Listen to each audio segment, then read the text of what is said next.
Semaine à plein feu sur Québec, on est en mode festival parce que c'est parti pour le Festival d'été de Québec qui fait vibrer la ville pendant 2 semaines. Et qui de mieux pour nous en parler que celui qui s'occupe de toute la programmation, Louis Bellavance. Bienvenue. Merci beaucoup. Alors Louis, le Festival d'été de Québec, c'est énormément d'organisation. Là, on y est, mais ça prend combien de temps à organiser une édition comme celle-ci? C'est un travail en continu, incluant les bénévoles et tout. Au festival cette année, c'est à peu près 950 personnes qui travaillent. Wow. Donc, il y en a juste 3-4 qui pensent à 2025 sur le reste de l'équipe. Mais ça viendra très vite. C'est vraiment c'est un travail à l'année. C'est un marathon à l'année. C'est un marathon. Et puis, malgré tous les efforts qu'on fait, puis malgré qu'on devance cette cédule-là d'année en année, on n'arrive toujours pas prêt à minuit moins une. C'est presque impossible d'arriver et de dire tout est prêt. C'est pas arrivé cette année, c'est jamais arrivé. Le montage, par exemple, ici sur les plaines d'Abraham, on est là depuis mai. C'est vraiment énorme de construire un village de cette envergure-là. Tout ça est éphémère. Il faut amener l'électricité, il faut amener l'eau. C'est du camping urbain. Et puis, ça prend le temps que ça prend avec les surprises qu'on a. Puis vous gérez aussi les imprévus dernière minute. Nous, on s'en rend pas toujours compte. Mais c'est quoi la situation qui t'a fait vivre le plus de stress dans les dernières années? Bien, c'est toujours, pour l'équipe de programmation, c'est les annulations.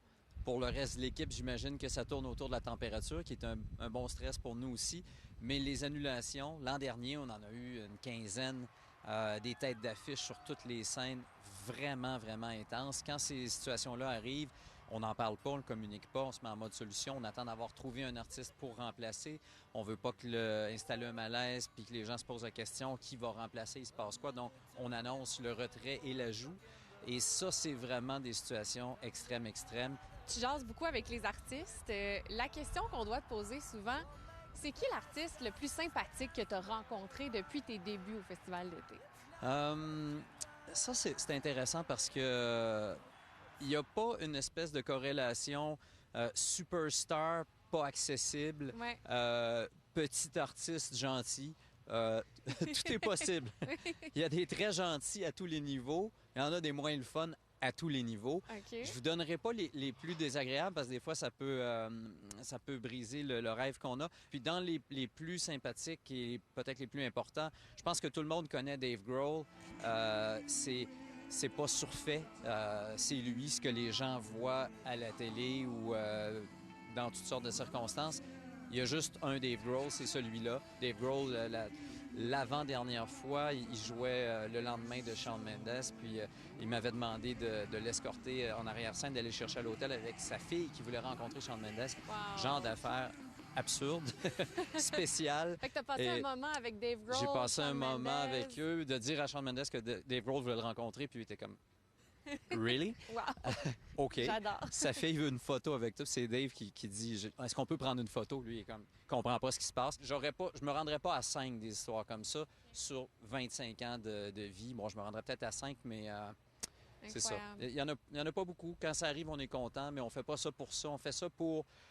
Quand je marche le terrain, puis je vois les gens regarder le show, puis je vois les artistes, quand tu vois Lady Gaga aux larmes ou Stevie Wonder aux larmes, c'est pas... La connexion avec le public. C'est vrai ce qui se passe, là. C'est pas... Quand les gens se regardent, on se dit, c'est-tu moi ou il est en train de se passer quelque chose? Il est en train de se passer quelque chose. On est vraiment privilégiés de vivre ça à Québec. Louis, merci beaucoup. Bon festival. Merci. C'est un grand plaisir pour nous, pour toute l'équipe, de faire notre part pour permettre aux gens de connecter ensemble puis de vivre ces moments-là. Et cette année, dans les nouveautés du Festival d'été de Québec, il y a le village des artistes où l'ensemble des artistes vont pouvoir se rassembler pendant l'événement. On a eu un accès privilégié à l'endroit. À chaque fois qu'on pense au Festival d'été de Québec, on repense à cette fameuse soirée du 17 juillet 2023 lorsque les Cowboys fringants ont joué pour une toute dernière fois ici, sur les plaines d'Abraham. Eh bien, après ce fameux spectacle, ils ont fait un don bien particulier au Musée de la Civilisation. Et le vol de l'oiseau mécanique est de retour pour une 2e saison au Massif de Charlevoix. On vous amène faire un tour dans un instant. Restez là.